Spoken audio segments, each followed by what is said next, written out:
Halo, selamat pagi semuanya. Bagaimana kabarnya hari ini? Semoga semua dalam keadaan sehat ya. Hari ini kita akan belajar di subtema 3, pembelajaran 1 sampai dengan 3 masih sama di tema 2. Hari ini pembelajaran yang kita akan pelajari yaitu berjudul Bersatu Kita Teguh. Kita mulai pembelajaran hari ini ya. Kita simak bersama-sama. Kita masuk ke PPKN. Persatuan dan kesatuan merupakan modal utama untuk membangun sebuah negara yang aman, tentram, adil, dan makmur. Pada zaman sekarang, meskipun bangsa kita telah merdeka, tetapi semangat persatuan dan kesatuan itu harus dibina dan dipupuk agar tidak luntur. Jika semangat persatuan dan kesatuan itu luntur dari jiwa kita, tidak mustahil kita akan dapat terpecah belah kembali. Perbedaan bukan untuk membuat kita terpecah belah, tetapi perbedaan harus menjadi sarana yang menyatukan kita semua.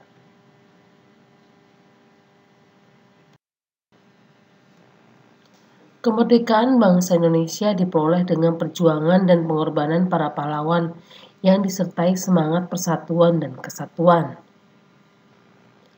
Dalam kehidupan bernegara, pengamalan sikap persatuan dan kesatuan diwujudkan dalam bentuk perilaku, antara lain mempertahankan persatuan dan kesatuan wilayah Indonesia, meningkatkan semangat Bhinneka Tunggal Ika, mengembangkan semangat kekeluargaan, menghindari penjualan sara. Salah satu contoh perilaku pendukung persatuan dan kesatuan adalah kita memiliki rasa bangga sebagai bangsa Indonesia dan negara Indonesia.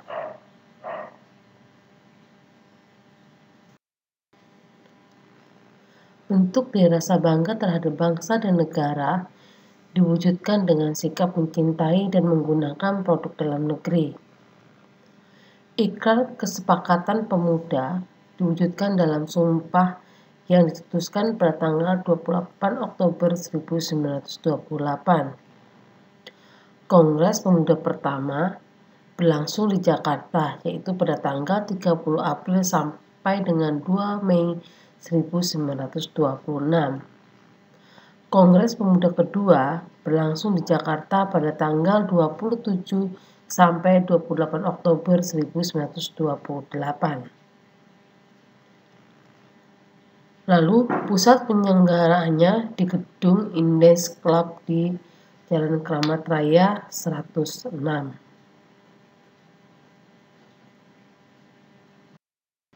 Pada malam penutupan tanggal 28 Oktober 1928, Kongres Pemuda Indonesia II mengambil keputusan yang pertama, yaitu menerima lagu Indonesia Raya ciptaan W.R. Supratman sebagai lagu kebangsaan Indonesia. Yang kedua, menerima Sang Merah Putih sebagai bendera Indonesia. Yang ketiga, semua organisasi pemuda dilebur menjadi satu dengan nama Indonesia Muda atau berwatak nasional dalam arti yang luas. Yang keempat, yaitu diikrarkan Sumpah Pemuda oleh semua wakil pemuda yang hadir.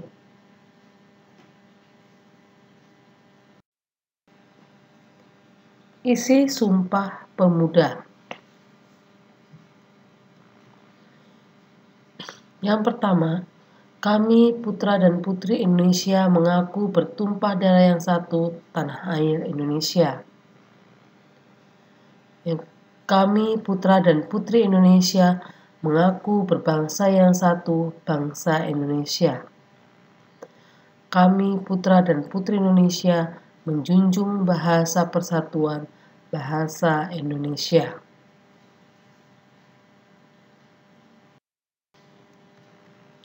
Salah satu syarat kalimat efektif adalah menggunakan kata baku. Kata baku adalah kata yang memenuhi kaidah-kaidah bahasa Indonesia yang disepakati bersama untuk ketetapan ragam bahasa. Penulisan dan pengucapan kata baku sesuai dengan pedoman umum ejaan bahasa Indonesia.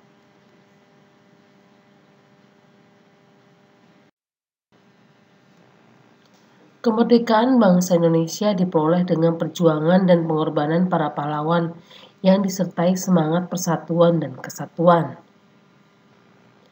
Dalam kehidupan bernegara, pengamalan sikap persatuan dan kesatuan diwujudkan dalam bentuk perilaku, antara lain mempertahankan persatuan dan kesatuan wilayah Indonesia, meningkatkan semangat Bhinneka Tunggal Ika, mengembangkan semangat kekeluargaan, menghindari penjualan SARA.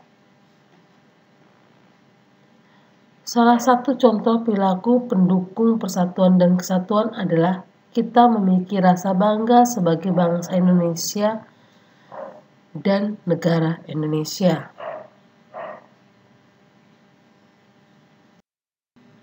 Kita lihat di sini poster. Poster atau plakat adalah karya seni atau desain grafis yang memuat komposisi gambar dan huruf di atas media berukuran besar. Langkah-langkah dalam pembuatan poster. Yang pertama, menentukan tema poster. Yang kedua, menentukan kalimat poster. Yang ketiga, merencanakan gambar poster. Yang keempat, membuat gambar dan kalimat poster.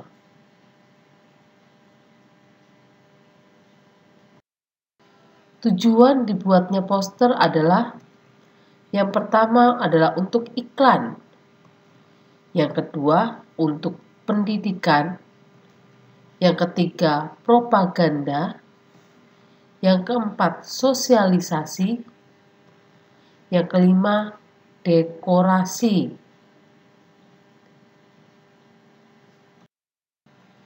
Kita masuk ke IPA. Di sini kita akan belajar mengenai hewan dimanfaatkan manusia untuk diambil. Yang pertama, dagingnya. Yang kedua, susu. Yang ketiga, telur. Yang keempat, tenaga. Sedangkan tumbuhan yang dimanfaatkan manusia untuk diambil bagiannya yaitu yang pertama adalah akarnya, yang kedua batang, yang ketiga daun, yang keempat buah, dan yang kelima adalah bijinya.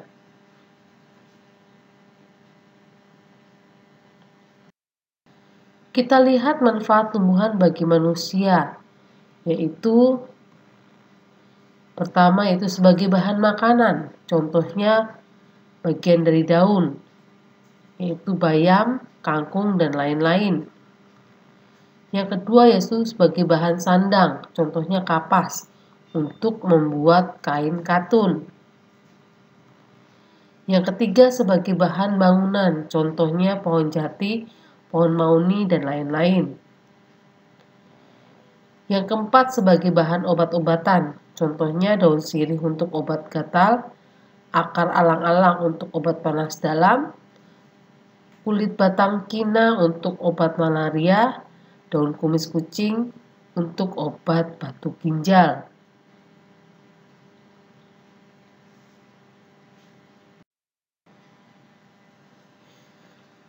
Selanjutnya, yang kelima yaitu penghasil minyak atsiri.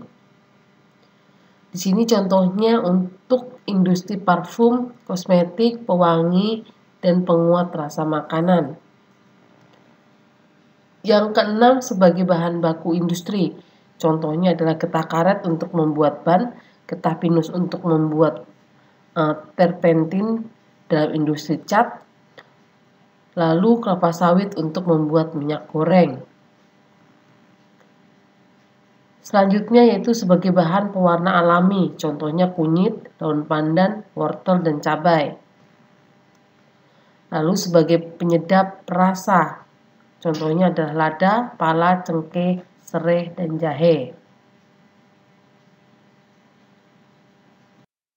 Manfaat hewan bagi manusia antara lain penghasil bahan pangan, contohnya ayam diambil telur dan dagingnya, sapi diambil daging dan susunya.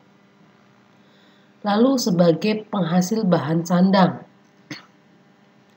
contohnya adalah wol dari biri-biri, sutra dari ulat sutra.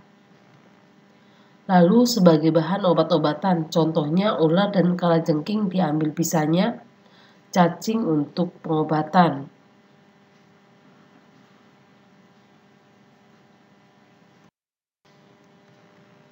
Salah satu syarat kalimat efektif adalah menggunakan kata baku. Kata baku adalah kata yang memenuhi kaidah-kaidah bahasa Indonesia yang disepakati bersama untuk ketetapan ragam bahasa.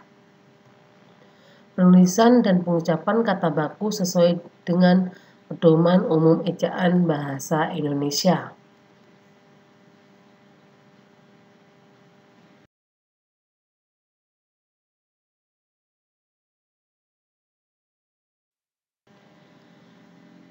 Toga singkatan dari tanaman obat keluarga.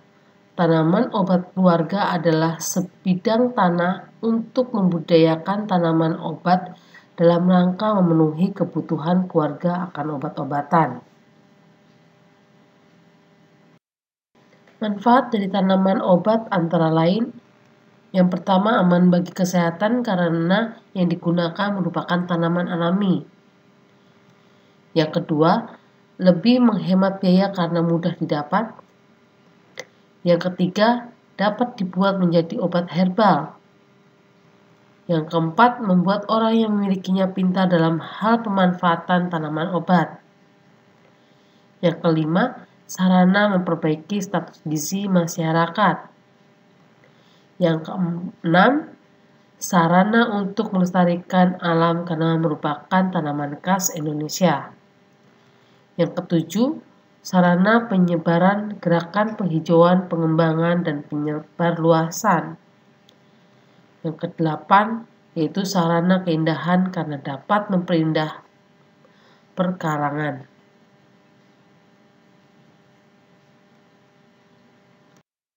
Kriteria jenis tanaman yang dibudidayakan dalam program Toga yaitu yang pertama, jenis tanaman memiliki manfaat untuk obat. Yang kedua, jenis tanaman mudah lazim digunakan sebagai obat. Yang ketiga, jenis tanaman dapat tumbuh dan hidup dengan baik. Yang keempat, jenis tanaman mudah dikembangbiakan. Yang kelima, dapat diolah menjadi obat atau jamu dengan cara yang mudah. Yang keenam, jenis tanaman masih tumbuh liar dan perlu dibudidayakan. Jenis tanaman juga dapat dimanfaatkan untuk keperluan lain, misalnya sayuran, buah, bumbu masak, dan bunga.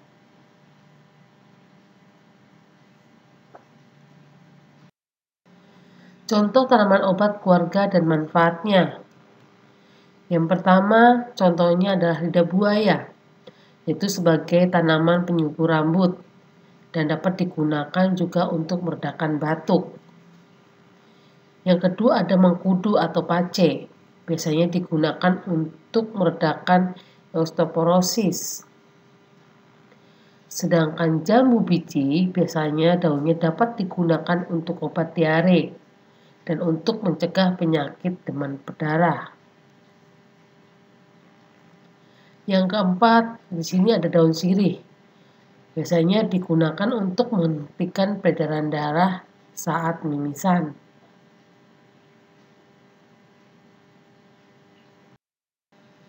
Usaha yang dapat kita lakukan untuk menjaga kelestarian tumbuhan antara lain, yang pertama penghijauan. Penghijauan di sini dapat dilakukan dengan cara menanami kembali hutan yang telah rusak atau reboisasi. Lalu melakukan gerakan menanam pohon di lingkungan sekitar kita. Yang kedua yaitu pencegahan kebakaran. Kebakaran hutan di sini ya. Yang pertama, tidak membakar hutan dengan membuka lahan pertanian. Yang kedua, mematikan api unggun setelah berkemah. Yang ketiga, tidak membuang puntung rokok sembarangan di hutan. Perilaku merawat hewan dengan benar antara lain yaitu menyediakan makan dan minumannya dengan cukup, menempatkan hewan dalam kandang yang terawat, tidak boleh menyiksa binatang. Jika binatang itu dijadikan tunggangan atau menarik beban, hendaknya jangan terlalu dikuras tenaganya. Jika melihat binatang sedang dalam bahaya, hendaknya segera ditolong. Tujuan dibuatnya poster adalah yang pertama adalah untuk iklan, yang kedua untuk pendidikan, yang ketiga propaganda, yang keempat sosialisasi, yang kelima dekorasi.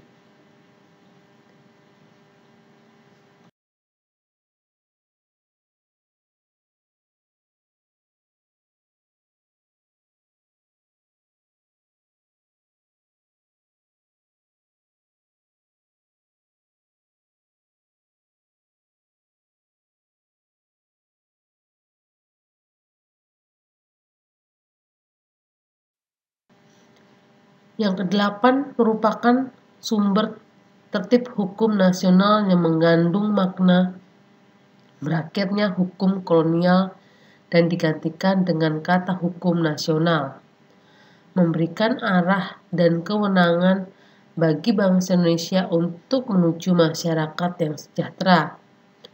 Yang ke-10 memberikan kesempatan kepada seluruh rakyat untuk menjadi masyarakat yang mandiri dan cerdas. Yang ke-11 memberikan kewenangan kepada seluruh bangsa Indonesia untuk menjaga dan mempertahankan kedaulatan negara dari segala ancaman dan rongrongan.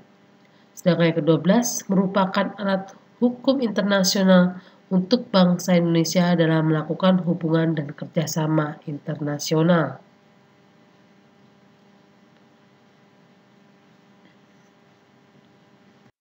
Kita masuk ke SBDP yaitu pola lantai. Kekompakan para penari dalam menyajikan tari daerah merupakan salah satu bentuk persatuan dan kesatuan. Pola lantai adalah denah yang dilakukan oleh seorang penari dengan perpindahan, pergerakan, dan pergeseran posisi dalam sebuah ruang untuk menari. Pola lantai berfungsi membuat posisi dalam sebuah ruang gerak. Ada beberapa macam pola lantai pada tarian, antara lain yang pertama pola lantai vertikal, yang kedua pola lantai horizontal, yang ketiga pola lantai diagonal, dan yang keempat adalah pola lantai garis lengkung.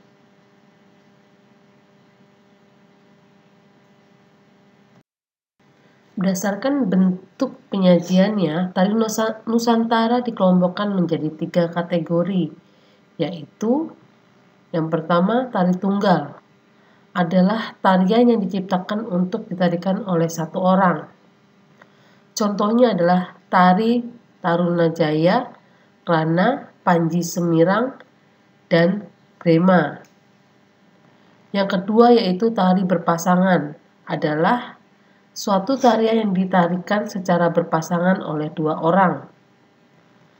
Contohnya tari Bambangan Cakil, tari Oleng Tamulilingan, tari Payung, dan tari Karosingsih.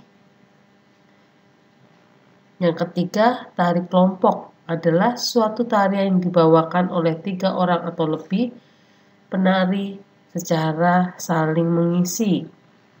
Contohnya yaitu tari bedaya, serimpi, jangger, pecak, dan senda tari.